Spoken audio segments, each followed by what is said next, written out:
Okay. 1, 2, 3, go.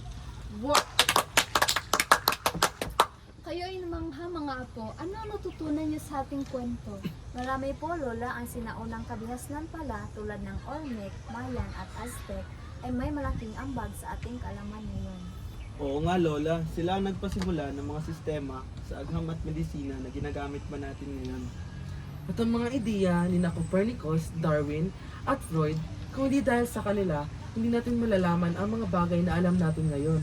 Ang galing, kaya pala mahalaga ang pag-aaral sa nakaraan para mapatuloy tayo at maging mas matalino sa mga desisyon natin. Oo nga po, Lola, parang may mga bagay talaga na hindi natin napapansin na malaki palang epekto nito sa ating buhay ngayon. Tama kayong mga apo. Ang tunay na kayamanan ay hindi nasusukat sa anumang bagay, kundi sa kaalaman at aral na ating natutunan at maipapasa sa susunod na henerasyon. Yan ang itandaan ninyo palagi. Yes po, Lola. Sige, go.